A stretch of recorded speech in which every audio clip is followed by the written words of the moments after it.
Oui. Alors, si vous en êtes d'accord, on va démarrer. Bienvenue et bonjour à ceux que je n'ai pas croisés. Le thème de notre table ronde, c'est la mise en récit en fait, d'une enquête. Comment on va choisir telle ou telle forme pour faire passer au mieux le message qu'on veut faire passer dans son texte, ce qui va être le mieux adapté pour toucher le lecteur, ou peut-être une forme qui va s'imposer. On verra, vous nous l'expliquerez. Alors, c'est un échange qui est un petit défi pour nous, parce qu'on a environ 1 heure. Et les 3 ouvrages dont il est question ici sont absolument passionnants, et ils ont aussi des thèmes assez différents. Donc, on a un petit enjeu. Néanmoins, je trouve, ce qui les réunit, c'est une forte implication personnelle des auteurs et autrices, peut-être une forme d'engagement aussi, vous nous le direz. Ils sont d'ailleurs tous les 3 écrits à la première personne du singulier. Et sont le fruit d'un travail de recherche qui se compte en années, peut-être dans une forme d'obsession, je ne sais pas, parfois ce mot reviendra peut-être dans nos différents échanges. Donc autour de moi, donc vous êtes 3, je vais vous présenter rapidement. Vincent Jarousseau, vous êtes photographe, documentariste et auteur de BD. Vous vous intéressez en particulier à nos concitoyens qui sont assez éloignés du monde politico-médiatique. Vous l'avez fait notamment à travers la BD Roman Photo, Les Racines de la colère et Les Femmes du lien, ce sont ceux auxquels je pense. Dans ce dernier livre, vous accompagnez les travailleuses essentielles, ce que la crise sanitaire avait mis un petit peu sur le devant de la scène et qu'on les a oubliés assez vite après dans la foulée. Alors votre dernier livre, je le montre, dans les âmes et dans les urnes, c'est un carnet de bord personnel dans lequel vous nous emmenez à la rencontre de la France qui vote pour le Rassemblement national, qui est un autre de vos sujets d'intérêt important. Philippe Broussard, vous êtes journaliste et précisément directeur adjoint de la rédaction du Monde. Vous avez réalisé de nombreux reportages, enquêtes en France et dans le monde au cours de votre carrière et des ouvrages plus personnels aussi. Je pense notamment à La disparue de San Juan ou à La recherche de Ginka, où il était déjà question de la reconstitution d'une vie à partir de fragments. Alors vous êtes là aujourd'hui pour nous parler de ce livre, donc, qui est mal nommé sur l'écran, mais donc là on va bien le nommer, qui s'appelle donc Le photographe inconnu de l'occupation, qui est une version augmentée d'une série, en effet, puisque ça c'est le nom de la série, d'une série qui est parue dans Le Monde en 2024 et dont le point de départ est un lot de photos anciennes trouvées dans une brocante, des clichés de Paris sous l'occupation, des photographies prises au nez à la barbe des nazis. Donc c'est une histoire absolument incroyable, une enquête de 4 ans, vous nous l'avez expliqué, très intense, qui va mettre au jour plus de 700 photos qui feront sans doute le bonheur de plusieurs générations d'historiens. Et vous écrivez en creux dans ce livre aussi le parcours d'un homme que je n'ose pas qualifier d'ordinaire, mais qui peut-être a cru qu'il l'était. Voilà, donc on va parler de ça tout à l'heure. Johanna Luyssen, vous êtes aussi journaliste. Vous êtes journaliste à Libération, chef du service Société. Votre dernier livre est la biographie d'une femme, je le montre aussi, dont le nom est sûrement inconnu pour ceux qui ne suivaient pas dans le détail la vie des intellectuels de gauche dans les années 70. Il s'agit d'Hélène Légotien-Rittmann, qui était la compagne du philosophe Louis Althusser, qui l'a étranglée donc, un matin de novembre 1980. Alors on ne parlait pas alors de féminicide. Pire, Hélène ne fut même pas un sujet lors de sa mort, puisqu'Althusser, professeur vénéré de l'École normale supérieure, prit toute la lumière en tant qu'auteur du crime. Un crime passionnel, je mets des guillemets, forcément. Alors les fragments d'Hélène, c'est une enquête personnelle, sensible, dans laquelle vous lui rendez la parole. Vous reconstituez aussi son histoire à base d'archives qui sont assez maigres, peu documentées. Un petit lien avec le précédent. Et puis je précise que votre livre vient d'obtenir le premier prix des étudiants de l'ESJ dans la catégorie non-fiction, donc une information qu'on a depuis 2 heures. Et voilà, on est très content. Alors la première question que j'ai envie de vous poser, elle concerne la forme effectivement de vos différents livres. Comment cette forme s'est soit imposée à vous, ou vous avez fait un choix au départ, à savoir une biographie, un récit personnel et un livre qui vient compléter une série journalistique. Vincent ? J'ouvre le bal. Bonjour à tous. Oui, donc dans Les âmes et les urnes, c'est un ouvrage un peu spécifique puisque, comme vous l'avez dit justement en introduction, c'est vraiment un contre-champ de mes travaux précédents. C'est-à-dire que je reviens sur 10 années d'enquête dans la France qui vote RN, hein, c'est le sous-titre du livre.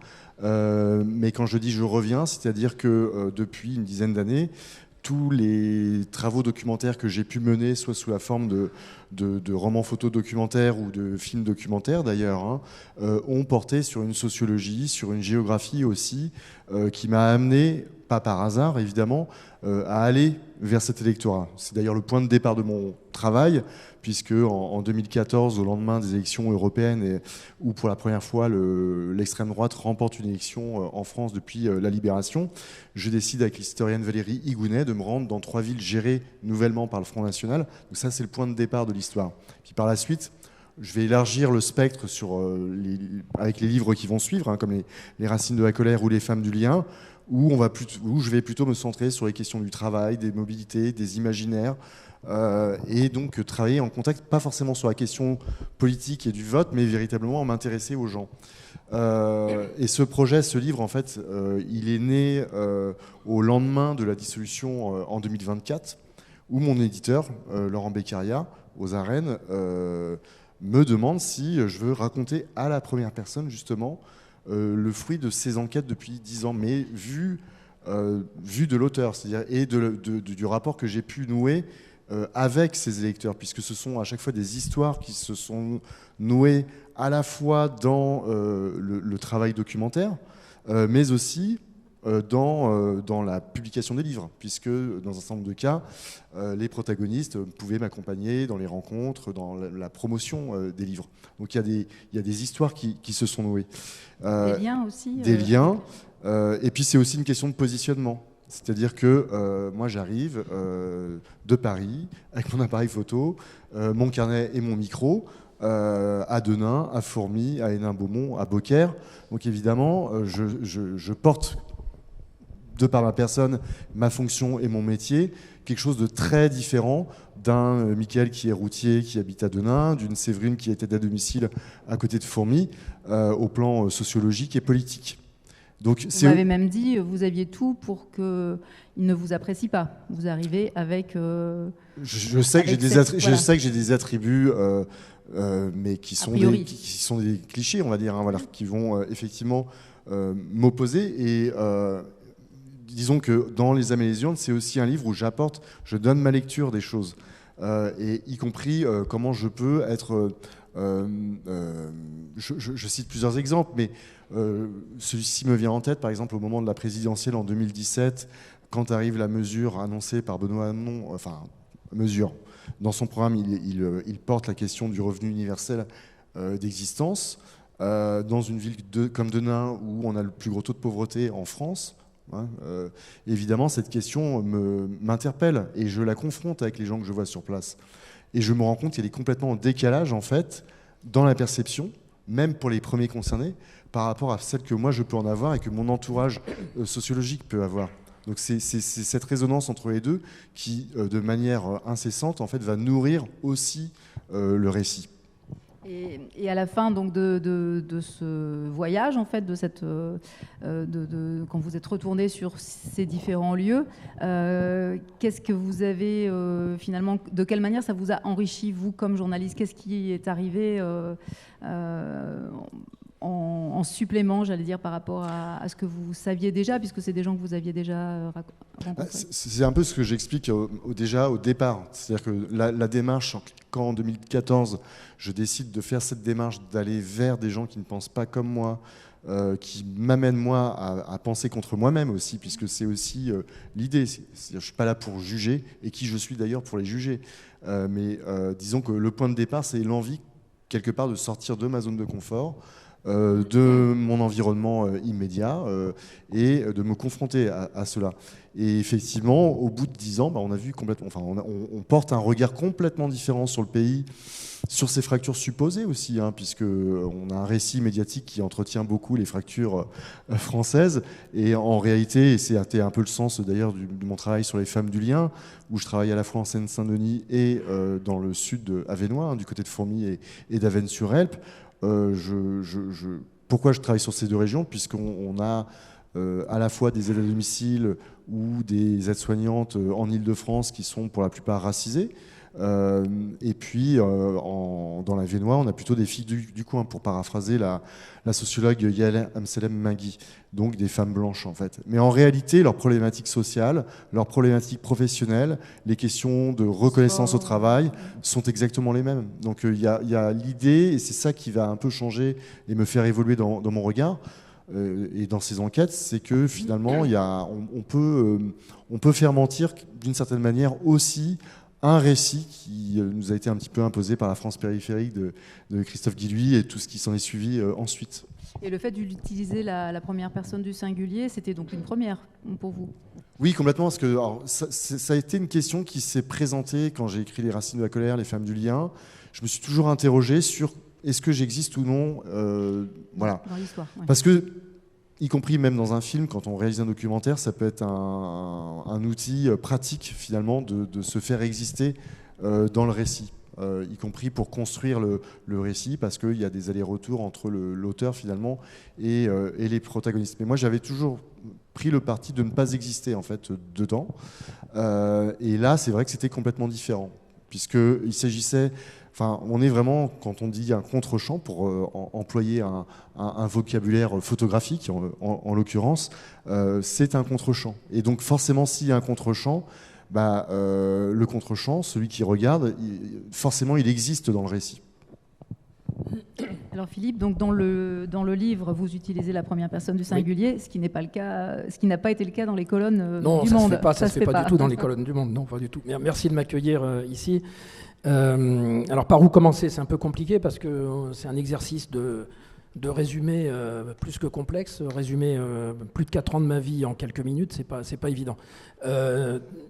Simplement pour vous dire que tout est parti, comme vous le disiez, d'un album photo trouvé par une amie en 2020 sur une brocante dans le sud de la France.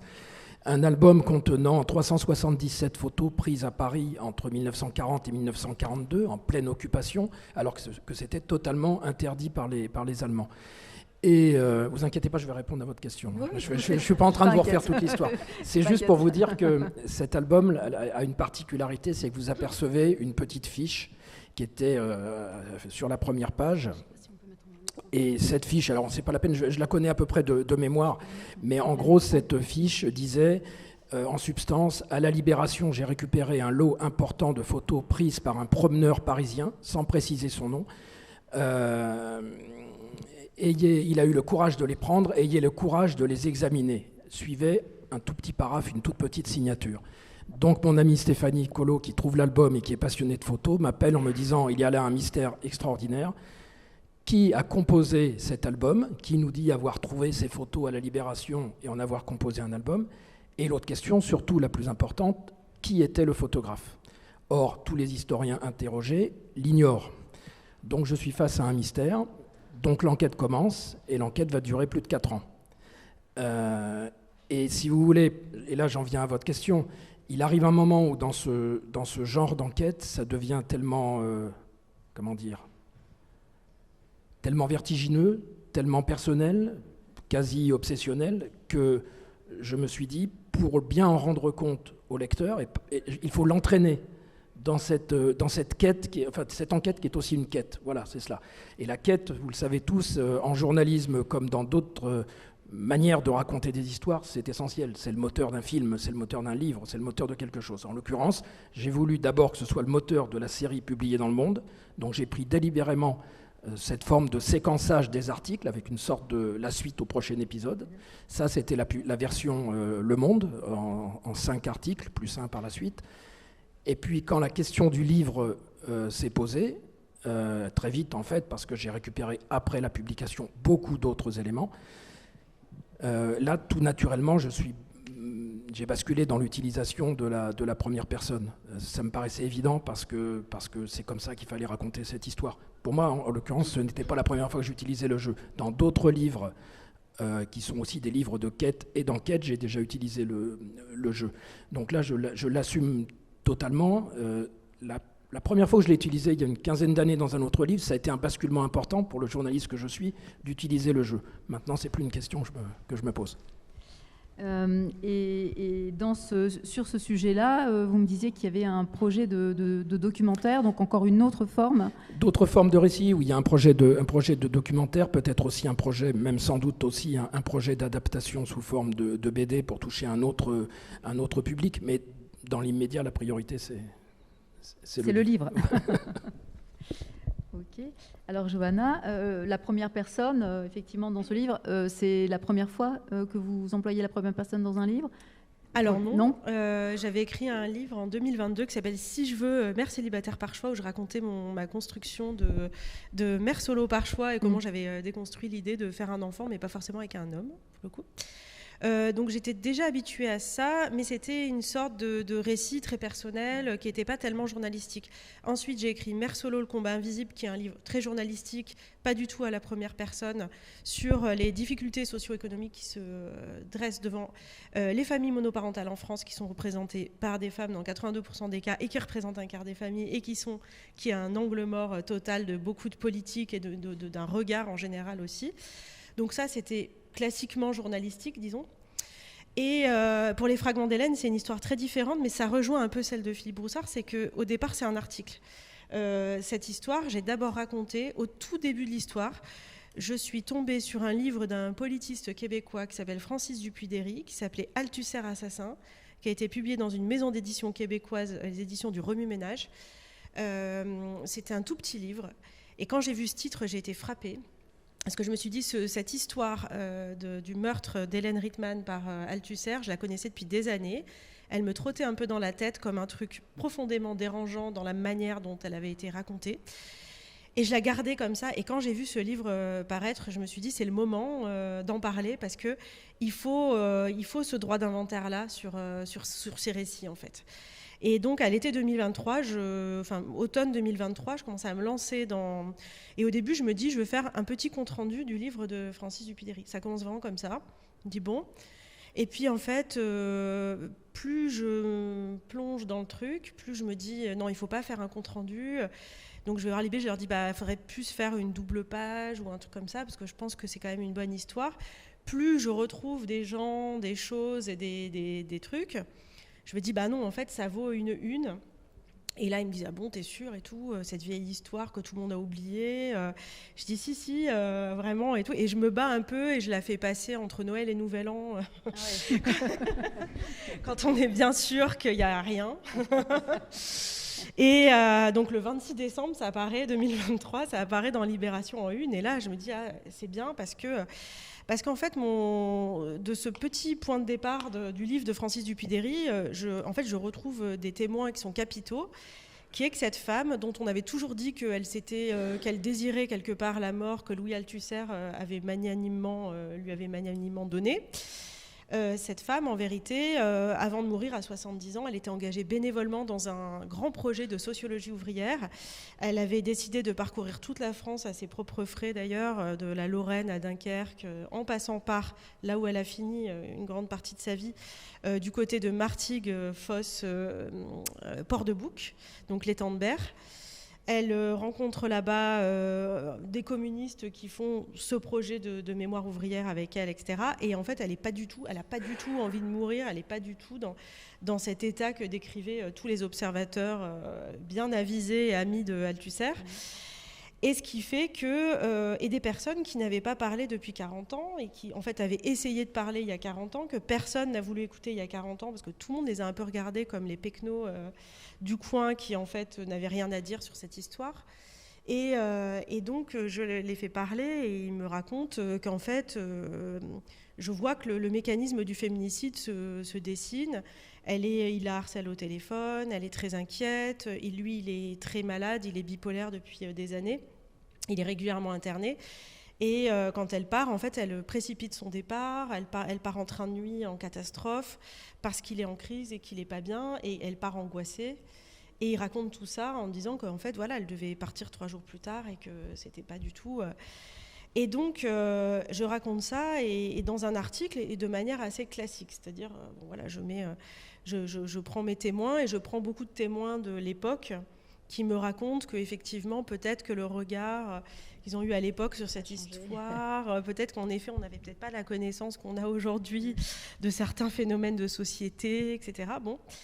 Donc je publie l'article comme ça, et très vite arrive l'idée d'un livre. Et avec l'idée d'un livre, de raconter la vie de cette femme qui est née en 1910, qui est morte donc en 80, et qui a quand même traversé le siècle. Et là, forcément, alors je le fais avec un éditeur qui est en plus qui est, disons, un des plus grands éditeurs sur ce genre de format, qui est Adrien Bosc, qui est vraiment un peu spécialisé dans tout ça. Et je sais qu'avec lui, ça aura aussi la forme que je veux, quelque part.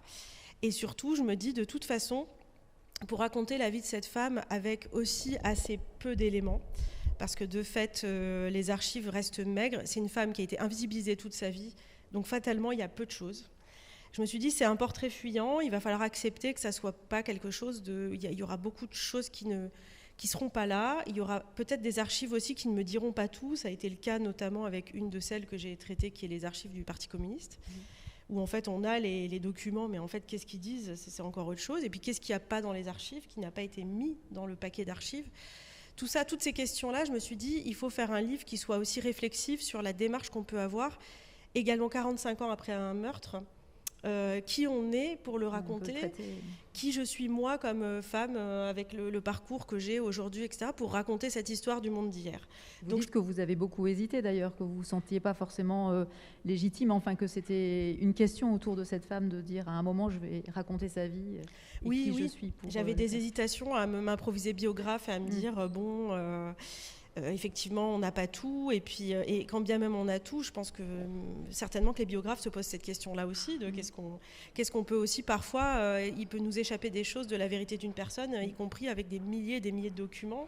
Peut-être que les biographes de Gaulle ont aussi ces états d'âme, enfin j'en sais rien, mais en tout cas moi je me suis dit, je vais raconter cette femme et comment ça s'inscrit dans un récit finalement collectif de femmes de philosophes, femmes assassinées par leur époux, femmes résistantes invisibilisées.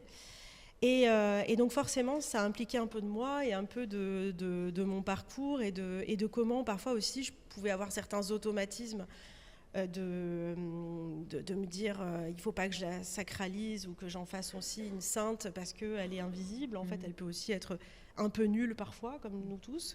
Et donc voilà, et tout ça faisait que forcément le jeu, il s'imposait. C'était pas du tout la même chose que l'article de Libération.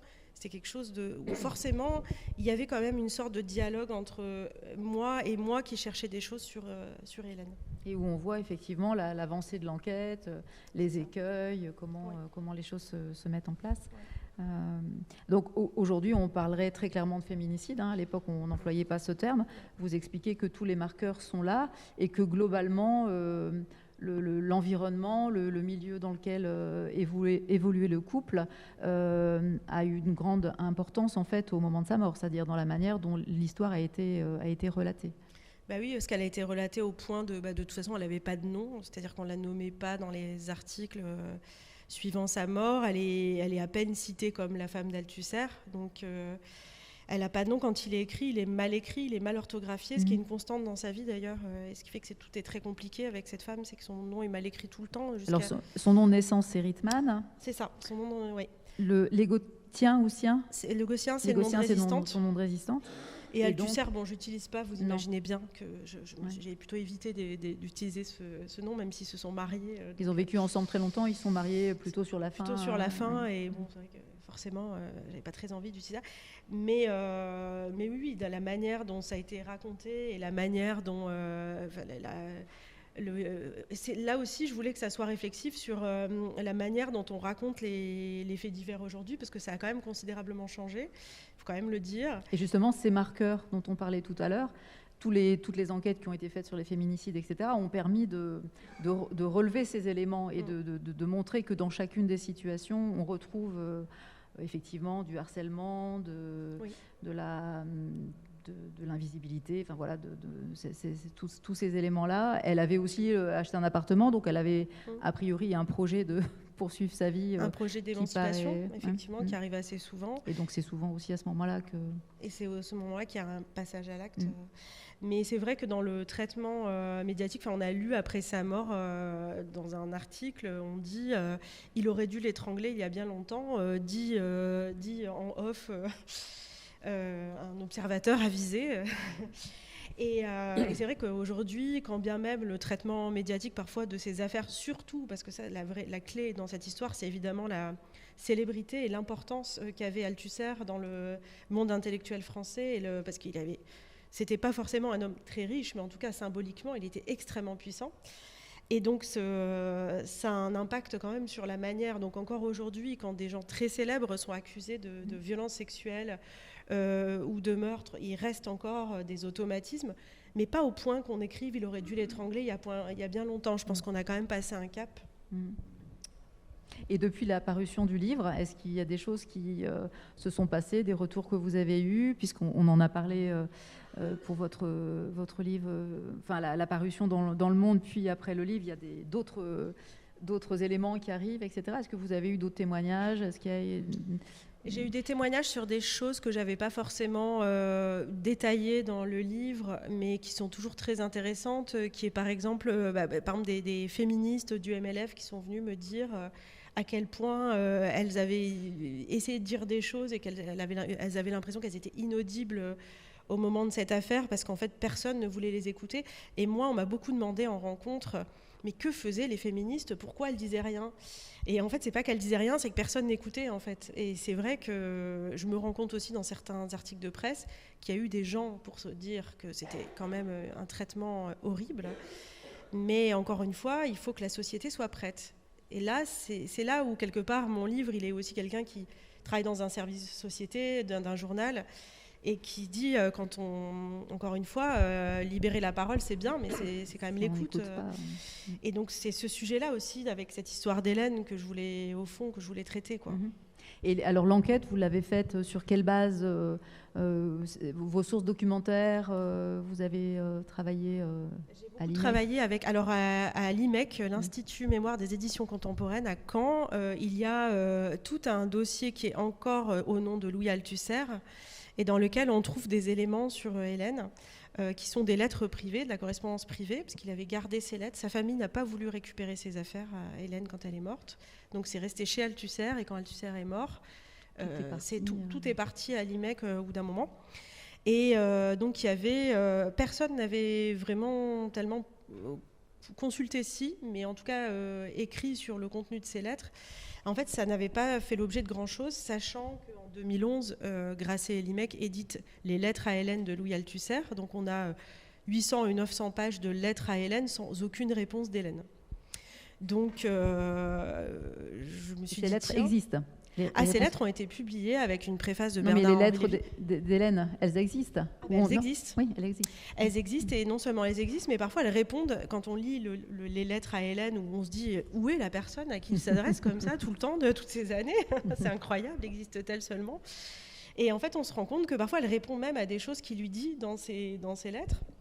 Et j'en cite un d'ailleurs dans le livre, je cite un échange à un moment où elle lui répond sur un truc où en plus il lui dit qu'il est violent psychologiquement avec elle, qu'il la dénigre, etc. Et elle lui répond, en fait.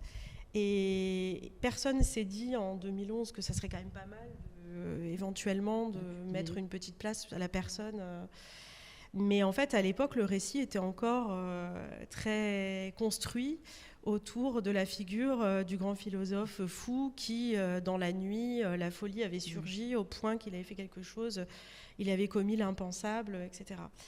Et donc j'ai commencé à travailler sur ces archives-là qui, comme souvent, en fait, existaient, mais il faut encore aller les voir. Je suis allée voir les personnes que des gens n'étaient pas allés voir non plus parce qu'ils ne devaient pas considérer que c'était des gens très intéressants à voir. Et après, on fait avec ce qu'on a, parce que ce qui est compliqué avec cette femme, c'est effectivement l'absence d'éléments sur des questions très délicates, telles que la résistance française, puisqu'elle a été résistante, mais que c'est très difficile de trouver des choses, que c'était une femme qui a donc été exclue du Parti communiste au terme. Alors là, j'ai cru toucher le Graal quand, aux archives du PC, on m'a dit oui, bien bien sûr. Nous avons le dossier de la commission du contrôle politique. Je me suis dit merveilleux. Je suis tombée sur... donc il y a tout un interrogatoire d'Hélène, enfin plusieurs, et d'Althusser, et d'autres camarades tels que Louis Aragon, qui a une place importante dans l'histoire, qui sont interrogés. Et quand j'ai lu le compte-rendu, j'étais très déçue parce que je n'ai rien compris. Et je me suis dit, oui, c'est bien beau, parfois on a des archives, mais qu'est-ce qu'on fait avec ça ? Je ne sais pas quoi faire. C'était absolument cryptique. Et c'est vrai que l'historien du PC m'avait un peu prévenu, mais je ne m'attendais pas à ça. Et donc en fait, on ne sait pas exactement les raisons qui ont amené le on PC a des hypothèses qui sont liées à des choses très romanesques, par ailleurs, parce que la vie d'Hélène, elle est extrêmement romanesque. Et donc, oui, c'est vrai que c'est drôle parce que parfois on a des choses qui peuvent nous paraître totalement tangibles et on se dit, bon, bah voilà, ce document, il a été écrit, mais en fait, ça ne nous dit pas forcément tout. Et je crois que c'est un peu bizarre quand on est journaliste, on n'est pas habitué à accepter que parfois notre sujet se dérobe un peu à nous et qu'il faut, au contraire, je me suis dit, il faut que je l'accepte et puis je vais composer. Ça s'appelle les fragments pour ça, c'est que c'est comme un vase brisé que j'ai recomposé et on accepte que c'est pas forcément tout complet ou le puzzle n'est pas complet, mais c'est pas grave, on va faire quelque chose avec. Alors Philippe, ça vous est arrivé aussi ces moments de découragement? Oui, il y en a eu pas mal. C'est exactement ce que j'ai vécu également, avec des moments de doute. Pour bien prendre la mesure de cette histoire, je voudrais bien qu'on monte la photo suivante, si c'est possible. Pour celles et ceux qui ne connaissent pas forcément cette histoire, voilà le type de photo que l'on trouve dans le fameux album que récupère mon amie Stéphanie Collot en 2020 et qu'elle me transmet. Des photos de Paris, de la vie quotidienne, des Allemands dans les rues de Paris, et toutes les photos ont la particularité d'être commentées au verso, avec des commentaires ironiques sur les Allemands. En l'occurrence, je le lis pour ceux qui ne le verraient pas forcément. Monsieur Fritz sur les boulevards, ira-t-il à l'hôtel avec les 2 poulettes ? Point d'interrogation. Mystère, point d'interrogation, point de suspension. Vue prise dimanche 14 juillet 1940, 18h, photo numéro 8. Ça, c'est une photo type que l'on retrouve dans l'album. Il y en a beaucoup où l'on aperçoit effectivement des soldats allemands avec des Françaises ou parfois avec des Allemandes. Mais il y a aussi des soldats en faction devant tel ou tel monument, des affiches de propagande. Enfin bref, tout cela nous présente un portrait très particulier, hors propagande de Paris. Nous sommes dans des photos clandestines. Et pour prendre la mesure de l'exploit, d'une certaine manière, qui est celui du photographe, il faut savoir qu'à chaque fois qu'il prend une photo, il risque sa vie. C'est-à-dire que c'est totalement interdit par les nazis. Et à chaque fois qu'il y a un commentaire ironique sur les Allemands, vous imaginez bien que c'est la double peine. Donc c'est un acte de courage extraordinaire. Et donc, pour revenir à votre question, effectivement, il y a eu des moments de doute dans cette enquête. Il y a eu des semaines entières où je me disais on n'y arrivera jamais, c'est pas possible. J'avais beau aligner toutes les photos côte à côte, relire et 100 fois les commentaires et me dire il y a peut-être un langage codé, quelque chose. Enfin bref, je tournais en rond. J'avais la tentation d'arrêter, mais à chaque fois, ce sont les photos elles-mêmes qui se chargeaient de me reprendre d'une certaine façon. Parce qu'elles sont autant d'actes de courage et c'est impossible de renoncer quand on a ça. En gros, la fameuse phrase au début de l'album, c'était « Ayez le courage de l'examiner » en parlant de l'album, mais le courage, il n'est pas là. Le courage, il est dans la photo, il est le fait de faire cette photo. Et puis, on va juste passer celle d'après. On ne peut pas laisser tomber, en fait. On ne peut pas laisser tomber. Juste celle d'après. Alors, celles et ceux qui connaissent déjà l'histoire l'ont déjà aperçue parce que je la sors à chaque fois que je fais une intervention médiatique, mais quand vous voyez cette photo-là, vous ne pouvez pas renoncer, c'est impossible, parce qu'au premier plan, vous voyez quoi ? Vous voyez l'ombre du photographe. C'est la seule photo sur 700, parce que je ne sais pas si je l'ai précisé, mais en dehors des 377 de l'album, il y en a plusieurs centaines d'autres, et au total, on est sur un ensemble totalement unique de 700 photos numérotées, commentées, et il y en a une seule où on aperçoit son ombre, c'est cette photo prise place de la Concorde en 1940. Et vous remarquerez qu'il n'a pas les bras levés comme s'il prenait la photo. Il tient visiblement l'appareil à hauteur de sa poitrine. Et voilà. Donc, quand vous voyez ça, que vous êtes journaliste, que vous avez un moment de doute et vous dites « Ah non, il faut laisser tomber », non, c'est pas possible. C'est pas possible de laisser tomber. Voilà. Parce qu'au départ, donc, quand vous commencez cette enquête, les sources classiques vers lesquelles vous tournez, moi, je me tourne vers les historiens. Ils sont pas perplexes par rapport ils sont plus que perplexes. Mais... Moi, je rencontre je fais le tour de tous les historiens spécialisés dans la résistance et dans la photo. Alors, ils sont bluffés par l'importance de ce lot de photos. Mais ils sont sceptiques en me disant c'est étrange, on n'a jamais entendu parler de ça.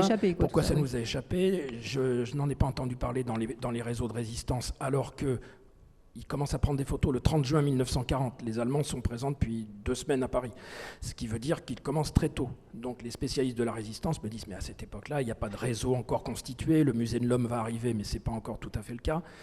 Et d'autres personnes, il y a une historienne célèbre qui est devenue une amie qui me dit vous êtes sûr qu'il n'est pas allemand votre gars là, pour prendre des photos si près.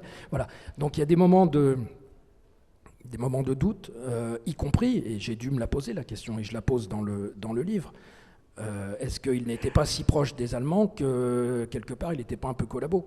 Donc voilà, même s'il y a ces commentaires ironiques derrière, mais après on s'interroge sur est-ce que les commentaires ont été faits au moment de la prise de photo ou après. Donc il y a des tas de suppositions, et c'est là que ça devient vertigineux. Il y a des moments, c'est assez étourdissant, il faut bien reconnaître. Oui.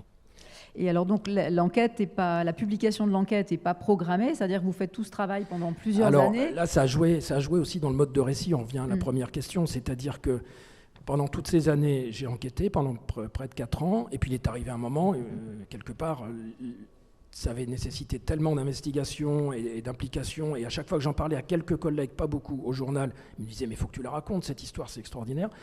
Et j'ai commencé à écrire les articles, en vue de publication d'une série d'été dans Le Monde. Vous savez, avec encore beaucoup de questions, y compris la principale. Donc, en fait, la série était prévue sur 5 volets.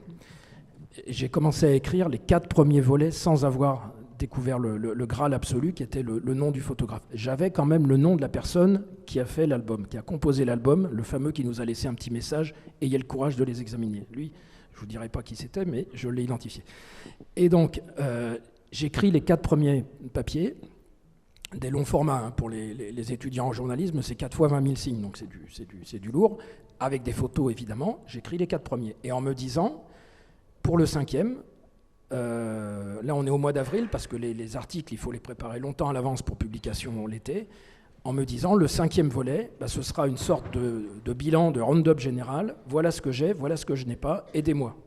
En gros, un article participatif, pour dire aux lecteurs du journal, et il y en a beaucoup, est-ce que vous avez entendu parler de cette histoire ? Est-ce que vous avez un oncle, un grand-père, un arrière-grand-père qui est connu pour avoir fait des photos ? Est-ce que vous pouvez m'aider ? Et puis un miracle s'est produit. Un miracle s'est produit parce qu'à force d'enquête, de me rapprocher, c'est un peu compliqué à expliquer ici, mais de croiser différentes infos, de regarder à quel endroit était le photographe plus précisément, de m'orienter plutôt vers la banlieue ouest de Paris, où à l'évidence il avait ses habitudes, vers le secteur des grands boulevards aussi, enfin ainsi de suite. Je me suis rapproché de la vérité. Voilà. Et du nom du... Voilà, donc je vais dévoiler un secret, mais c'est pas grave, il restera beaucoup de choses à découvrir dans le livre, si vous le voulez. Le photographe... Quand vous publiez la série l'été, vous avez le nom. J'ai le nom, mais alors j'ai gardé le secret très longtemps, même pour mes collègues. C'est-à-dire que, là c'est un peu la cuisine interne, mais en interne au journal, on a un système, au Monde, on a un système pour les articles de scoop, de révélations importantes, un système de confidentialité absolue dans le système informatique qui fait que toute la rédaction ne peut pas avoir accès à certains textes. En l'occurrence, je l'ai mis d'office dans ce secteur-là, préservé. Ce qui veut dire qu'au moment de la publication des premiers volets, moi j'étais en vacances à ce moment-là, mais d'autres collègues m'ont dit, mais tout le monde vient nous voir en nous disant, est-ce qu'il a le nom, est-ce qu'il a le nom, est-ce qu'il a le nom en interne. Voilà, donc il y avait du doute non seulement chez certains lecteurs, mais chez mes propres confrères. Et puis finalement, oui, effectivement, j'avais le nom. Et à partir du moment où on découvre le nom dans le monde actuel des archives, ça ouvre d'autres portes, et on s'aperçoit que même Monsieur Tout-le-Monde ou Madame Tout-le-Monde, même un citoyen ordinaire, entre guillemets, sans que ce soit péjoratif dans ma bouche, on peut trouver des traces, des fragments. C'est exactement ça. Et donc petit à petit, le but a été de reconstituer par fragments la vie de ce photographe et de son épouse, qui a joué un rôle important dans cette affaire. Et je tiens à le dire, parce qu'au moment de la publication des articles, je n'avais rien pour le coup sur elle. Mais après, j'ai récupéré beaucoup de choses. Voilà. Et donc, effectivement, alors peut-être plus dans le livre que dans l'enquête publiée dans Le Monde, on dresse le portrait d'un homme, je disais tout à l'heure que je ne voulais pas le qualifier d'ordinaire, qui, à un moment, dans une période aussi difficile, a eu un courage immense. Je pense que c'est ce qui m'a le plus touché dans cette histoire, c'est que, quelque part, en partant sur les traces de ce fantôme, et c'en était un dans les rues de Paris, et y compris pour les historiens, quelque part, je me disais, je vais trouver le nom ou l'identité d'un réseau assez célèbre, d'un résistant que tout le monde connaît finalement et qui a fait ça un peu en douce, je ne sais pas. Enfin, je m'imaginais tomber sur une sorte de Jean Moulin inconnu. Bon. En l'occurrence, ce n'était pas Jean Moulin, c'était le parfait inconnu. C'était encore une fois Monsieur Tout-le-Monde, dont le nom n'apparaît pas du tout dans les réseaux de résistance. J'ai pu faire toutes les archives possibles, imaginables, son nom n'apparaît pas. Il n'empêche qu'il nous a laissé un trésor absolu, 700 photos prises à l'insu des nazis. Alors, je précise tout de suite que, à mon avis, ça je l'explique dans le livre, il n'a pas été le seul à en prendre. Il a pris la grande majorité des 700, mais il n'a pas été le seul. Il avait des complices, il a bénéficié dans son entourage de complicité. Et c'est tout cela qui a été important pour moi de reconstituer aussi et de plonger de cette manière, à hauteur d'hommes et de femmes, dans le quotidien de l'occupation. Elles sont où, ces photos, aujourd'hui ? Ces photos aujourd'hui, une partie, l'album en lui-même que mon amie Stéphanie avait découvert, elle l'a gardé. D'autres photos sont exposées au musée de la Résistance nationale à Champigny. Et il y a aussi un troisième lot qui appartient à un propriétaire privé. Mais toutes ces photos ont vocation à un moment ou à un autre à être rassemblées pour être exposées. Et je précise que dans le livre, je révèle qu'il y a un quatrième lot de photos, parce que j'en ai trouvé d'autres. Voilà. Non, simplement pour préciser, parce que j'ai l'air de cacher des tas de choses là, mais en fait, il y a un truc très important. Il y a un élément très important qu'il faut savoir, c'est que le livre, encore plus que la série, m'a permis d'entrer, grâce à ce personnage et à son épouse, dans les coulisses d'un grand magasin, Le Printemps. Et là, c'est extraordinaire, parce que je le disais l'autre jour sur Arte, je crois, c'est une France miniature qui se déploie sous nos yeux. Pour celles et ceux qui ont en tête la série Un village français, Le Printemps, à l'époque, c'est un village français, c'est-à-dire avec des héros, des salauds, des clients allemands, des employés français, et tout ce petit monde-là qui vivote en attendant une hypothétique fin de guerre. Et voilà, à ma grande surprise, il n'y a jamais eu de livre sur ce biotope très particulier. Et grâce à ce personnage et à son épouse, on entre dans les coulisses du grand magasin. J'ai même été interrogé par la BBC, mais ils m'ont dit, mais c'est comme s'il y avait eu des résistants chez Harrods. Voilà, oui, c'est un peu ça. Voilà. Et avec des archives très complètes chez eux. Alors chez eux, il y a des complètes, pas tant que ça, parce que... Enfin, si, il y a une archive essentielle qui était présente et qui m'a permis de croiser les infos avec les miennes, mais il y a quand même pas mal de choses au Printemps. Mais après, ce qui est miraculeux, c'est qu'à partir du moment où on a un nom dans les fichiers de la préfecture de police, du service historique de la Défense, partout, il y a des documentalistes, des archivistes, des historiens qui font un boulot de dingue dont on ne s'aperçoit pas. Je pense aux archivistes notamment, mais alors respect à eux, respect absolu. Parce que vous arrivez avec un nom, monsieur Paul Durand, qui habitait à la Garenne-Colombe en 1934, et bien il vous retrouve quelque chose. Waouh! Et ben ça c'est fort. Et ça c'est appréciable pour reconstituer, rassembler les fragments. Voilà. Et il reste quelques mystères. Ah oui, j'ai pas du tout la prétention d'avoir résolu tous les mystères dans cette histoire. L'un d'eux étant, alors je ne sais pas si sur cette photo on le voit, mais il y a certains passages qui étaient grattés, comme si on avait voulu retirer dans la chair du papier certains passages un peu compromettants. Ça, c'est un des mystères. L'autre mystère est technique. Comment faisait-il pour déclencher son appareil si près des Allemands ? Ça, c'est une autre question. En revanche, j'ai la réponse à d'autres questions. Quel type d'appareil utilisait-il ? J'ai la marque. Où faisait-il développer les photos alors qu'il n'y avait pas de matériel, il n'y avait pas il fallait des produits, il fallait tout ça. J'ai la réponse. Donc il y a pas mal de petites choses. Il y a pas mal de réponses dans le livre. Vincent, j'aimerais revenir sur la manière dont vous abordez un public qui parfois est et regarder d'assez haut, globalement, je ne vais pas forcément citer, et votre approche, c'est aussi à hauteur d'hommes et de femmes. Quand vous allez rencontrer toutes ces personnes, c'est une démarche que je trouve intéressante et que je trouve assez exemplaire même par rapport à notre profession. Oui, alors il faut bien voir aussi dans quelles conditions je mène ces travaux d'enquête, hein, puisque j'ai une chance, c'est de pouvoir m'inscrire dans une certaine durée, et tous les livres que j'ai pu écrire, enfin toutes les enquêtes documentaires que je peux faire se font en général sur une période de 2 voire 3 ans. Ce qui me permet de m'inscrire vraiment dans une durée et de construire à chaque fois une relation, une histoire, parce qu'il y a cette idée. Et je ne vais pas nécessairement tout de suite rentrer dans un champ en posant 1000 questions et en assommant les gens avec le sujet qui m'intéresse, mais je vais d'abord m'intéresser à eux, je vais m'intéresser à leurs histoires, à leur parcours de vie. C'est assez bien défini d'ailleurs dans Les Femmes du Lien, où chaque chapitre est consacré à une femme et chaque chapitre s'ouvre sur ce qu'on appelle un parcours de vie. En sociologie, c'est le terme générique, on va dire. Et ce parcours de vie, il permet de dessiner aussi les raisons pour lesquelles, par exemple, on retrouve 90% de femmes dans les métiers du lien. C'est-à-dire que avant d'être des femmes du lien, ces femmes de 50-60 ans que je côtoie dans leur travail ont d'abord été des petites filles, et des petites filles à la maison, ça fait quoi? Ça s'occupe des tâches domestiques, que l'on soit à Yaoundé ou à Fourmi, pour faire vite. Donc c'est-à-dire que là, et ça, le mode de récit que j'ai employé pour ces parcours de vie, ça a été la bande dessinée pour le coup. Et ensuite, on passe au roman photo. Donc oui, les parcours de vie, mais passer du temps aussi avec les personnes, que ce soit dans leur intimité, au travail, avec leur entourage. C'est-à-dire que j'essaye à chaque fois, alors à ma façon, et on bricole un petit peu, mais de m'inscrire un peu dans leur quotidien. Et c'est vrai que c'est toujours une question que je me suis posée, c'est qui je suis par rapport à ces personnes.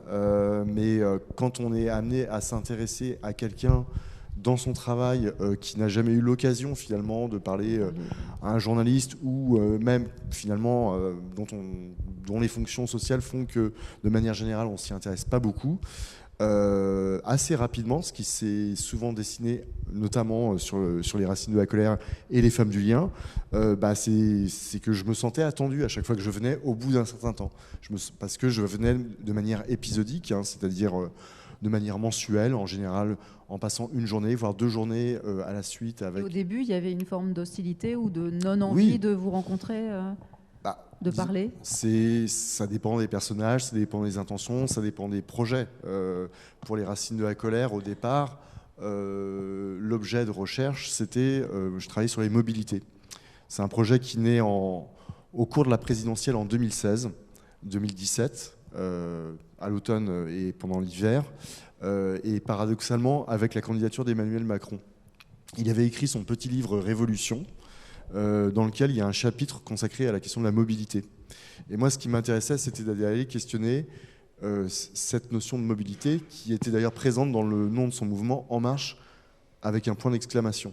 Et c'était le point d'exclamation, moi, qui m'intéressait, parce que ce point d'exclamation, en fait, il avait une signification, c'était une forme d'injonction, finalement.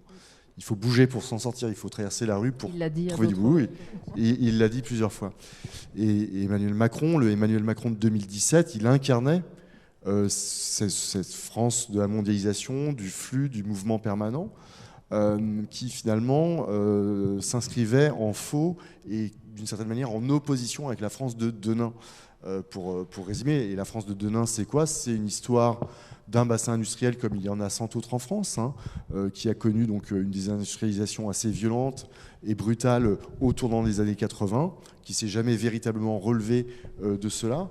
Et moi, ça m'intéressait en fait de rester dans cette ville pour raconter finalement le début du quinquennat d'Emmanuel Macron au travers la mobilité et la question, et en documentant la mobilité d'un certain nombre de ses habitants. Parce que la mobilité, ça permet de parler de quoi? Ça permet de parler de sa projection dans l'espace, sa projection dans les imaginaires, du travail aussi, parce qu'on se déplace pour aller travailler. Et donc, voilà, toute l'enquête est menée là-dessus. Donc, c'est un objet de recherche qui est assez flou. Même si j'essayais au début de faire preuve de beaucoup de pédagogie, d'expliquer les choses et de m'intéresser et de trouver finalement des fragments dans la vie des personnes que je voyais qui pouvaient se raccrocher finalement à cette thématique. C'est par exemple Guillaume, qui est père de famille, qui a 4 enfants, qui est au RSA, qui n'a jamais véritablement eu d'emploi stable, qui a des problèmes d'alcool, mais il a une voiture. Voilà, et il fait de la mécanique. Il fait ce qu'on appelle de la mécanique de rue. Il se trouve que pour mener ce projet, j'ai été en lien avec des collectifs de sociologues et que, pas loin d'ici, à Roubaix, il y a un collectif de sociologues qui s'intéresse à ces questions de mécanique de rue. Et en fait, je découvre complètement à cette occasion que ce sujet, en fait, c'est cette question du savoir-faire, en fait, d'un savoir-faire particulier, va déterminer une forme de reconnaissance sociale pour Guillaume, par exemple. Mais que, voilà, par exemple, dans la construction du projet, il y a une mesure en 2018, début 2018, qui renforce les conditions de contrôle, des contrôles des véhicules, et qui en fait donne l'impossibilité pour des personnes comme Guillaume finalement de continuer leur activité, mais de manière sauvage ou informelle, on va dire. Donc il y a des fragments comme ça d'entraide informelle qui disparaissent de par l'évolution de la société. Donc voilà. Et ça fait partie, je dirais, des racines de la colère, puisque c'est le titre du livre, qui vont nourrir plus tard. C'est un exemple parmi d'autres, mais qui vont nourrir évidemment à l'automne 2018 la naissance du mouvement des Gilets jaunes que je vois survenir à Denain, comme dans plein d'autres endroits en France, mais que je vois arriver assez vite en fait dès l'acte 1. Et à un moment où dans les rédactions on se dit mais qu'est-ce qui se passe quoi ? Qu'est-ce qui se passe dans le pays ?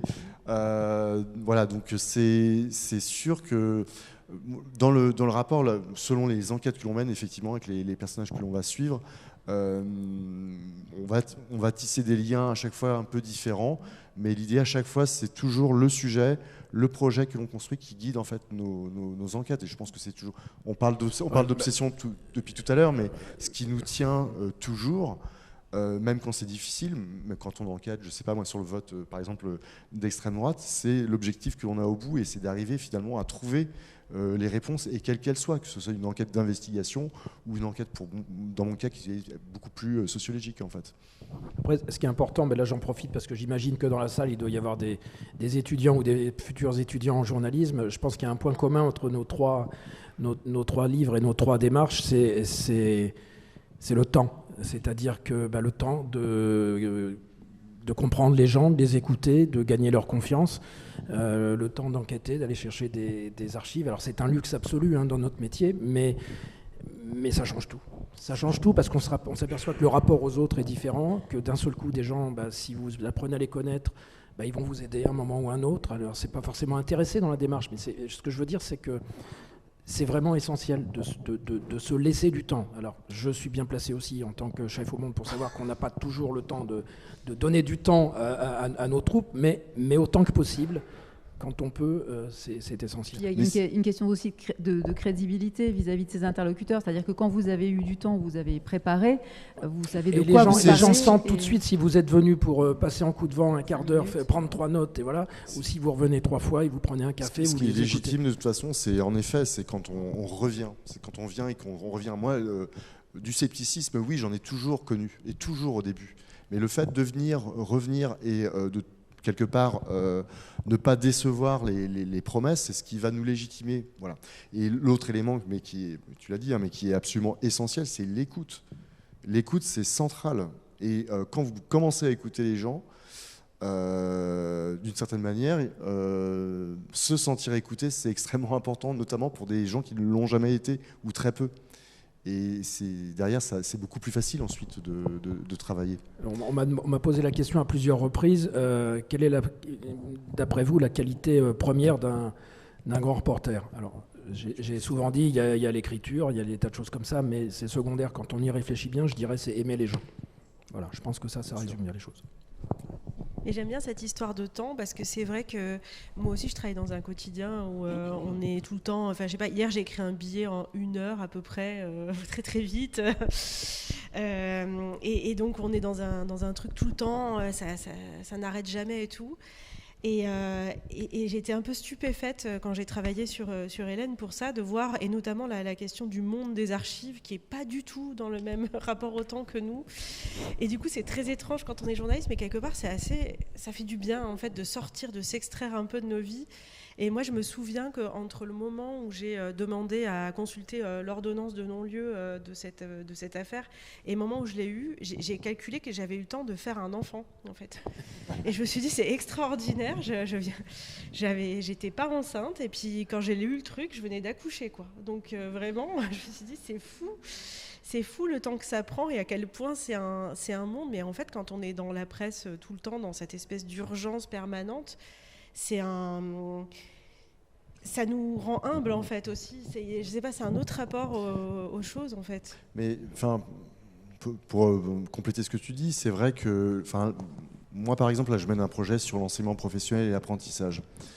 Donc il y a plein de façons de mener ces projets. On peut mener des interviews, faire des entretiens, avoir une idée conceptuelle des choses. Bon, moi sur ce projet, par exemple, j'ai passé, et c'est très long, hein, vous êtes en cours avec les élèves au fond de la classe, et du matin à 8h, et en fait on prend conscience de ce que ça peut être pour un adolescent, une journée avec des cours qui sont parfois extrêmement peu intéressants.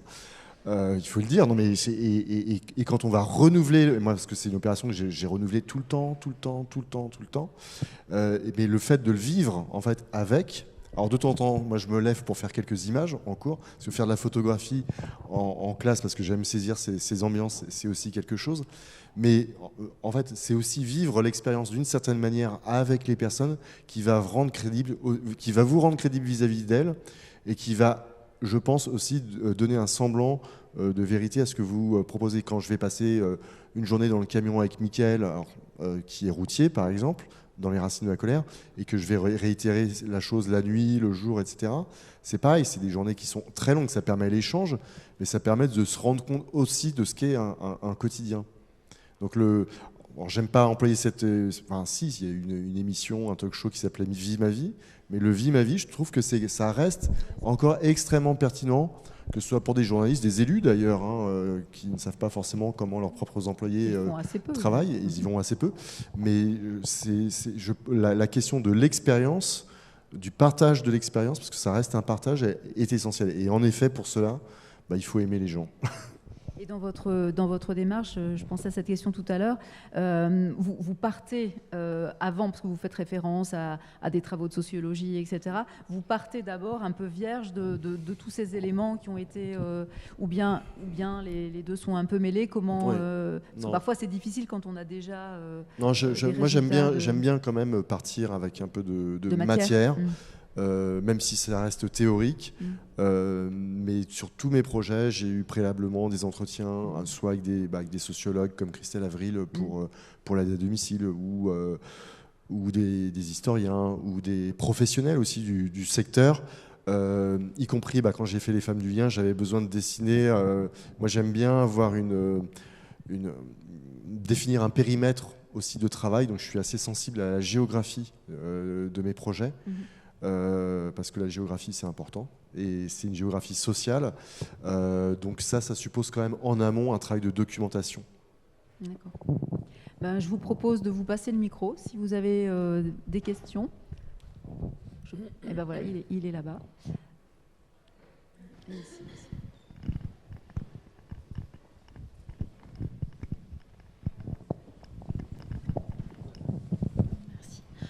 Bonjour. J'ai 2 questions. Il y en a une qui s'adresse à chacun de vous. Vous avez parlé du temps nécessaire pour vos enquêtes et on a vu que vous en avez pris beaucoup. La question que je me posais, c'est matériellement, comment vous rentabilisez ce temps ? Est-ce que, du coup, vous êtes tous employés par des grands journaux à côté, et donc et les enquêtes étaient destinées à la base à des articles, donc j'imagine que ça arrivait dans un projet de travail habituel, mais en fait, c'en est sorti. Le cadre est complètement sorti de là. Donc voilà comment ça marche. Et aussi une question pour vous, Johanna. Vous avez mentionné votre éditeur que vous dites spécialisé sur ce type de récit. Comment il vous a aidé justement, quel a été son rôle en tout cas dans la mise en récit de votre enquête? Peut-être tu peux dire 2 mots sur Adrien Bosc. Oui. Alors oui, Adrien Bosc, il a fait beaucoup de choses. Il a créé des revues, feuilletons et des sports. Ouais. Dans les années 2010, il a créé les éditions du sous-sol. Donc c'est l'éditeur d'Adèle-Lyon, le grand succès de l'année 2025. C'est grâce à lui qu'on a beaucoup reparlé il y a, je dirais, 10-15 ans de la non-fiction en France, avec la création de ces revues, de cette maison d'édition, etc. Il est lui-même auteur, hein, mais il a fait beaucoup pour... Voilà, il est auteur, il édite aussi l'américain Gay Talis, là, dont il publie un livre là au sous-sol. Donc voilà, avec des démarches qui m'intéressaient beaucoup depuis le début. Alors sur le travail d'Adrien, je dois dire que finalement, en fait, relativement peu, dans le sens où on a discuté au début on s'est peut-être parlé, je pense, 2 fois entre le moment où on s'est dit qu'on allait faire le livre ensemble. Mais je crois que, en fait, au fond, j'avais quand même assez vite le livre en tête. Mais là où j'étais sûre, c'est que je me sentais dans un espace où je pouvais faire ce que j'avais envie et que c'était assez douillet, quoi, que c'était un peu un cocon.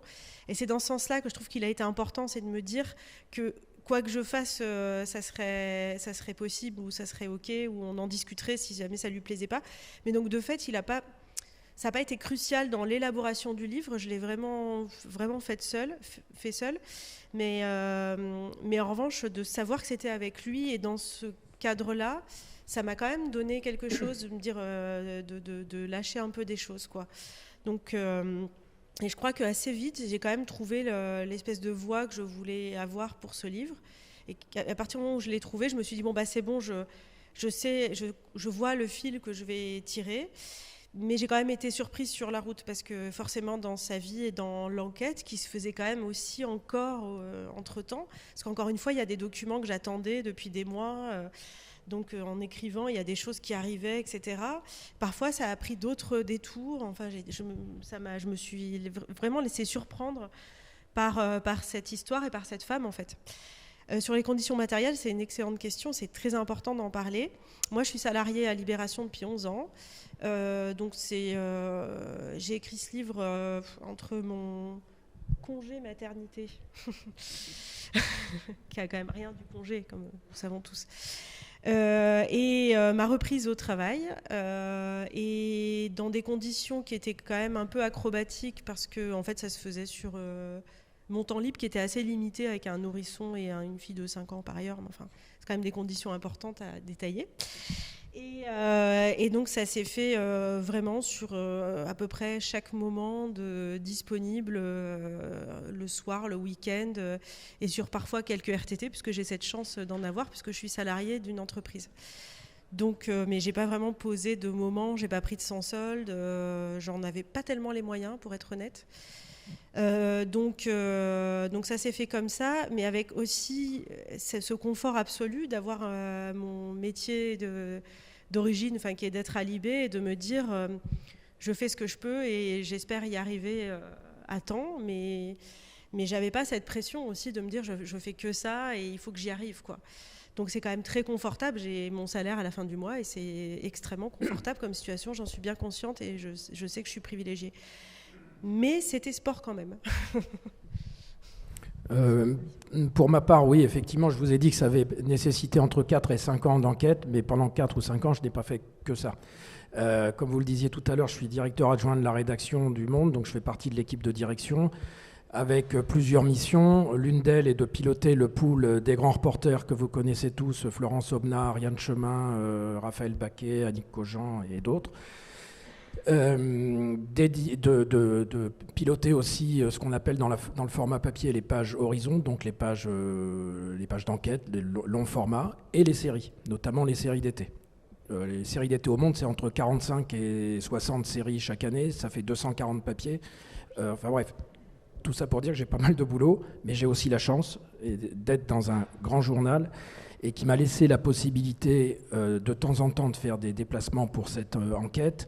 Et sinon, pour la phase d'écriture à proprement parler, moi j'ai toujours travaillé très tôt le matin, c'est l'usage au monde, mais donc là en l'occurrence j'ai travaillé très souvent chez moi le matin entre 5h et 10h avant ma journée normale de travail.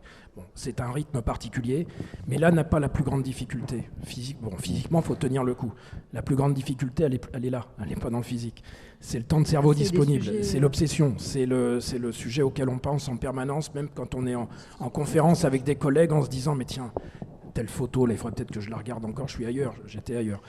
Donc, ça a été pénible, parfois pour mes collègues, mais alors surtout pour mon épouse. Le côté, un dîner de famille, t'es avec nous, mais t'es pas là, ça, je l'ai connu. Voilà. Donc là, on est en train d'en sortir, mais tout juste.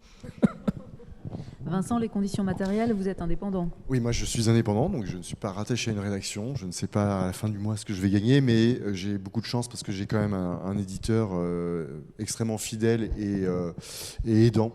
C'est-à-dire que j'ai la chance que mon éditeur me prenne en charge tous mes frais, ce qui est déjà quand même énorme puisque c'est quand même des enquêtes de terrain, donc il faut bouger un petit peu, même si c'est pas très loin, c'est quand même des frais qui sont engendrés. J'ai la chance d'avoir aussi, livre après livre, des contrats corrects, on va dire, et surtout une certaine visibilité qui m'amène beaucoup de déclinaisons possibles sur mes projets. Ça m'amène aussi des financeurs. Depuis maintenant 3 livres, sauf le dernier, mais c'est à part, mais des sortes de mécènes, on va dire. Les Racines de la colère, c'est une collaboration avec un laboratoire de recherche, le Forum Vie Mobile, donc qui finance complètement le projet. J'avais une mutuelle sur les femmes du lien. Là, je suis sur le projet sur l'enseignement pro. C'est ce qu'on appelle du dividende sociétal via une entreprise à impact, via un prix. Donc, mais moi, disons que j'ai une certaine liberté grâce en fait à ces bailleurs et ces apports. Et moi aussi, je m'arrive très tôt le matin. Voilà. Mais ça, je veux dire quand même sur l'entourage, ces obsessions, c'est quelque chose aussi qui peut être extrêmement usant pour nos entourages. Voilà, je voulais quand même le dire, que ce soit nos enfants d'ailleurs, ou parce que j'en ai aussi, ou voilà mon épouse. Enfin bon, mais c'est plus fort que tout une obsession, donc on peut difficilement faire autrement, quoi. Ouais, moi je compte plus les fois où j'ai dit Althusser a été interné là, enfin des trucs vraiment où les gens étaient là. Bon, ça suffit. Enfin, c'est quand même. Oui, il y avait une autre question, Olivier. Est-ce que tu peux dire quel appareil il utilisait? C'était, tu sais, ces déclencheurs secs ou pas? C'était un Kodak Brownie. C'était un modèle très populaire dans les années Petit, 30. Discret? Oui, petit, discret, c'est gros comme ça, c'est une sorte de boîtier. Voilà. Après, ce que je ne sais pas, c'est comment il dissimulait son appareil et s'il avait un système de déclenchement. Ce qui est une certitude, c'est que c'est cet appareil-là qui a été utilisé puisqu'il a été saisi chez lui. Et que j'ai le procès-verbal de saisie. D'accord. Et la deuxième question, alors je ne sais pas si c'est que sur ces 2 photos, enfin, on en a vu 2, il semble connaître les personnes qui photographient. Non, pas forcément, non. Donc sur les autres photos, il n'y a pas forcément von Folkenhagen. Non. Là, je pense que c'est ironique. Le nom qu'il utilise là est un nom ironique. Alors il y a des gens. Je suis allé faire une conférence récemment en Alsace et des gens m'ont dit mais vous savez, ça a un sens. Non, le nom peut exister, mais surtout en allemand, ça a un sens un peu ironique ou en alsacien, je ne sais plus. Mais en tout cas, souvent, pour qualifier les Allemands, là c'est un nom propre, mais à d'autres moments il dit les touristes verts, allusion à la couleur de leur uniforme, ou les Fritz, plus rarement les Bosch. Ou nos protecteurs verts, entre guillemets. Voilà. Donc il y a une forme d'ironie. Okay, la plupart des légendes sont sur ce ton-là. Il y a une forte tonalité moqueuse et une gouaille, j'allais dire, très, très parisienne. Ouais. C'est pour ça que le jour où une historienne m'a dit « Mais vous êtes sûr qu'il n'est pas allemand, votre gars ?» J'ai dit « Alors c'est pas possible, regardez, il parle des poulettes, il ne peut pas être allemand. » D'abord, je ne voulais pas qu'il soit allemand. Et j'avais une petite question pour Johanna. Tu as parlé d'un livre de correspondance d'Althusser qui était destiné donc à sa compagne qui est décédée, avec une préface de Bernard-Henri Lévy. En substance, qu'est-ce que disait la préface? je sais plus, mais faut imaginer. Après, lui, je l'ai rencontré pour l'article et je l'ai revu après pour l'élaboration du livre. Donc, il a fait partie de ces personnes qui ont reconnu que peut-être que le regard qu'ils avaient à l'époque c'était peut-être pas tout à fait la bonne focale. Et peut-être qu'effectivement, les temps avaient changé, qu'il s'était passé des choses. Et donc, pour répondre à ta question précisément, je ne sais plus bien, mais ça tournait autour de ce récit affreux. Ça tournait autour de cette espèce de mythe du philosophe, du côté presque... En fait, on le compare, il y a un expert psy qui le compare à Hercule. C'est-à-dire qu'il y a quasiment une sorte d'admiration pour une espèce d'exploit, quoi, de performance. Enfin, il y a un côté quasiment mythologique aussi. Ils sont fascinés, en fait, par cette affaire. Et donc, oui, effectivement, dans ce texte, mais comme dans tant d'autres, il y a une espèce de fascination, doublée certainement d'un truc un peu comment dire, de curiosité, un peu malsaine pour le fait divers, sulfureux, quand même dans un cadre très particulier, etc. Enfin, C'était dans les locaux de l'ENS, il avait un appartement... Il avait un appartement de fonction, et donc ça se passe vraiment dans les locaux de l'ENS, qui est un scandale absolu. Pour info, il y a une plaque qui a été posée il y a 1 an à la demande des étudiantes. Il y a eu plusieurs manifestations, enfin, elles n'ont pas obtenu gain de cause tout de suite, de rebaptiser une salle... au nom d'Hélène. Oui. Et finalement, ça n'a pas été le cas, mais il y a une plaque qui a été déposée pour qu'il y ait une trace de son passage dans ces lieux. Oui, elles ont mis une plaque parce qu'effectivement, elles regrettaient des tas de choses, notamment le fait que l'école n'avait pas vraiment pris la mesure de cette histoire et vraiment pas tellement utilisé les bons mots pour en parler. Donc, elles ont demandé à ce que le foyer des étudiants, qui s'appelait Raymond Aron, s'appelle Hélène Le Gaussien. Et la direction de l'école était non, nous ça nous embête parce qu'on va pas enlever Raymond Aron qui a quand même rien demandé pour mettre Hélène. Pas de sa faute. Voilà. Donc ça faisait beaucoup de débats. Donc après ils ont dit sinon on vous propose une salle. Et donc les élèves ont dit non, c'est une salle en sous-sol, on veut pas qu'Hélène soit en sous-sol. Enfin c'était très compliqué. Mais en fait c'était quelque chose de effectivement très très important ce qui se jouait, c'est-à-dire une génération qui à un moment donné se dit c'est un scandale, parce qu'il faut savoir que le bulletin des amis de l'ENS à la mort d'Hélène écrit un texte qui est quasiment une nécrologie de Louis Althusser, en fait. Enfin, ça revient sur le grand homme que c'était, il lui arrive quelque chose d'horrible, en fait. Enfin, tout le discours est vraiment tourné, on dirait que c'est lui qui est mort, en fait. Et tout est comme ça. Donc l'école, à l'époque, elle a quand même une responsabilité extrêmement importante. Ça se passe chez elle. La police ne vient pas à l'ENS. Il est transféré directement à Sainte-Anne. Je crois qu'il part en taxi. Après avoir quand même... il la tue et il sort en disant... Il va voir le médecin de l'ENS et il lui dit « J'ai tué Hélène ».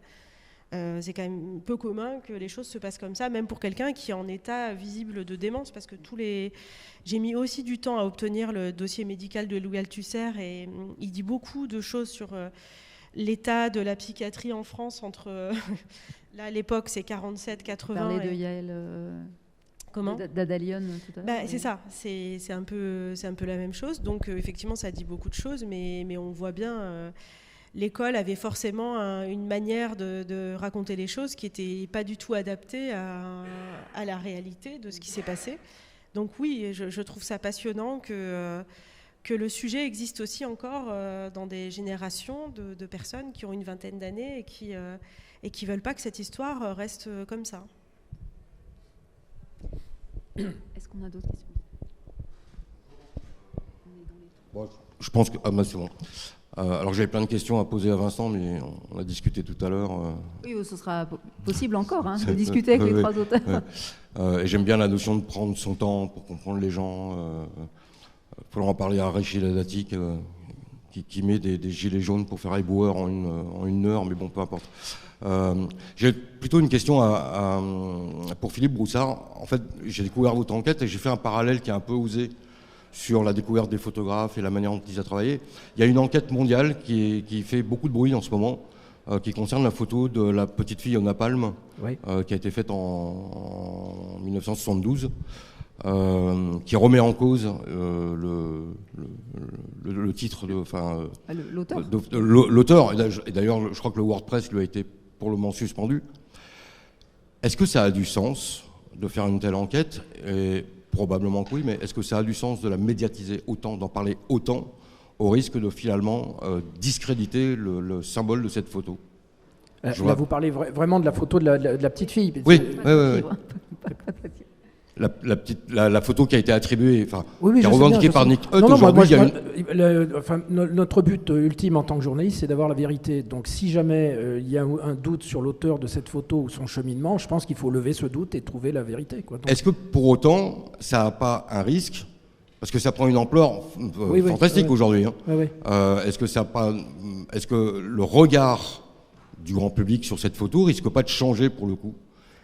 Je fais un parallèle avec la photo des amoureux de l'hôtel de ville de Douaneau, où il y a eu là aussi des scandales, des remises en question. Et finalement, on ne regarde plus ces photos de la même manière aujourd'hui. Oui, je comprends bien. Après, est-ce que ça vaut le coup? La priori, oui, ça vaut le coup parce que la vérité est au bout. Ça vaut, enfin, je réponds de manière un peu à l'état brut comme ça. C'est une question quasi philosophique que vous posez.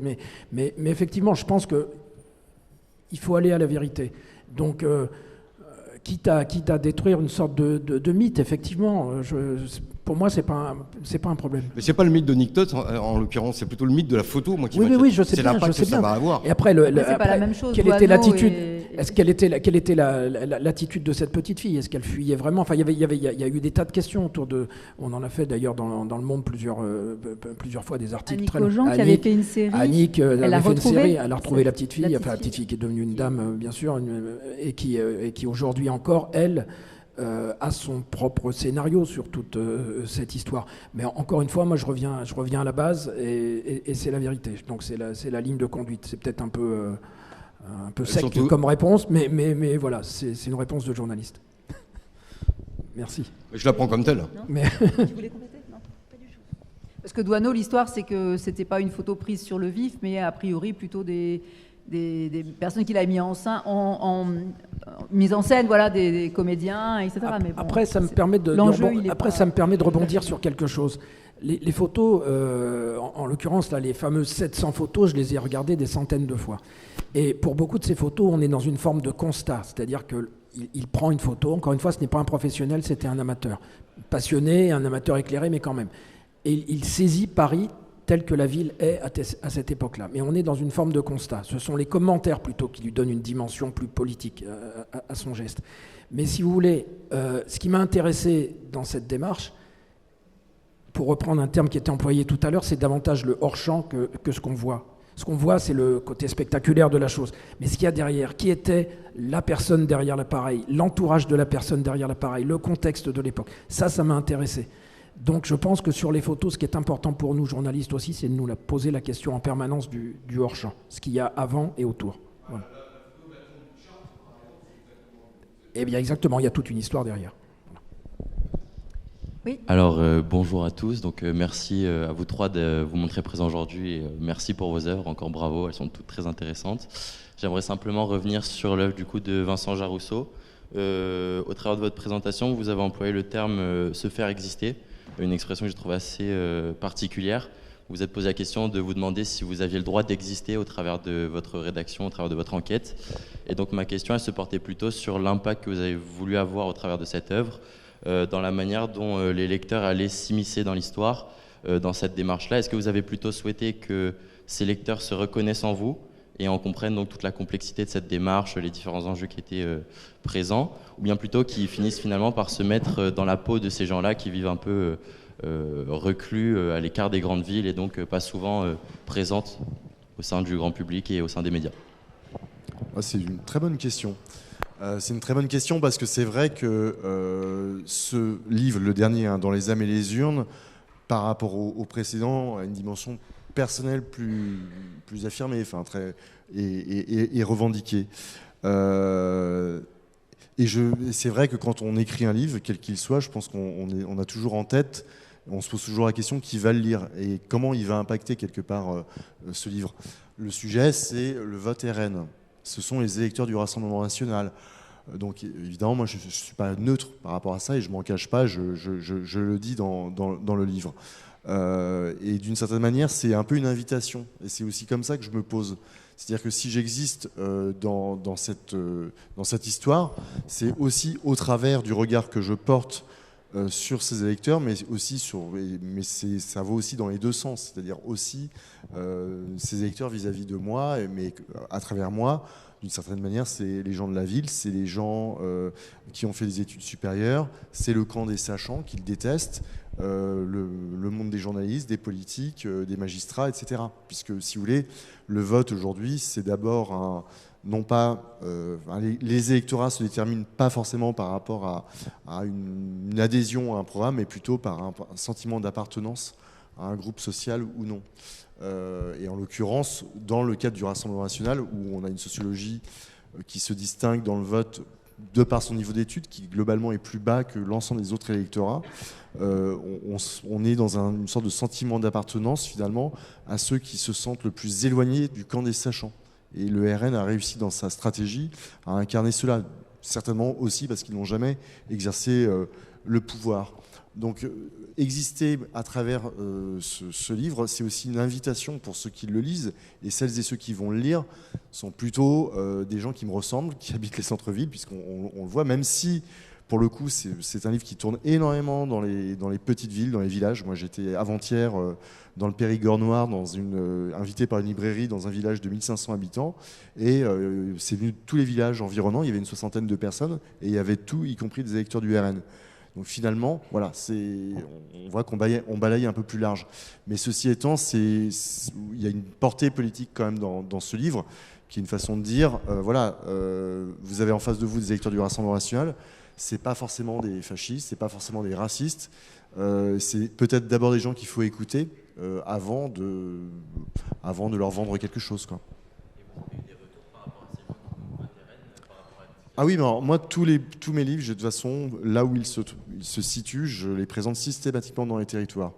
Donc, alors, dans les Amélésiantes, c'est un peu différent, mais je l'ai fait dans certaines villes, pas toutes, parce que c'était matériellement pas possible partout. Oui, j'ai eu des retours. Alors, les retours, c'est souvent, et là je parle de tous mes bouquins, la première chose qui ressort, c'est qu'on existe à travers le fait qu'on est dans un livre. On parle de soi, voilà, cette dimension-là, elle est quand même importante. C'est une façon de redonner une forme de dignité d'une certaine manière. Mais y compris tous les verbatim, moi je les fais relire. Alors ça, c'est aussi ma façon et mon approche. C'est aussi comme ça que je gagne la confiance des gens que je vais suivre. C'est que quand je les cite, comme j'extrais forcément des passages, voilà, ce sont des parties tout à fait limitées, hein, pour pas déformer le propos et pour gagner cette confiance, je précise les passages que je vais reciter. Donc il n'y a pas de mauvaise surprise.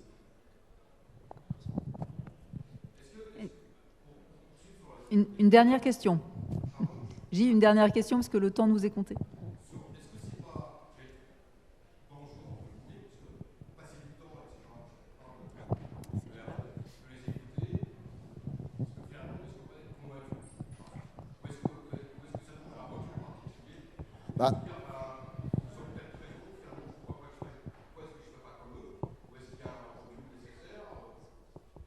Non, moi, à titre personnel, j'ai jamais eu cette crainte parce que je pense que je suis assez charpenté politiquement et depuis longtemps, et c'est pas un sujet. Mais vous parlez du syndrome de Stockholm pour faire vite. Non, mais par contre, dans la méthode, c'est ça qui est peut-être plus intéressant, je pense. C'est que moi, je réfute le terme immersion. Je trouve que ça ne veut pas dire grand-chose. On ne va jamais être complètement dans la même condition et la vie des autres. Voilà, on peut passer du temps avec une personne, mais ceci étant, moi, j'ai toujours tenu dans mes projets à faire des allers-retours et à décanter derrière le travail, à prendre du recul sur ce que je faisais, j'entendais. J'ai besoin il y a ce que j'appelle du back-office, hein, c'est-à-dire qu'il y a un traitement, que ce soit des images, des enregistrements, des entretiens. Et ça m'aide aussi à prendre la distance nécessaire et à pas tomber dans un tourbillon.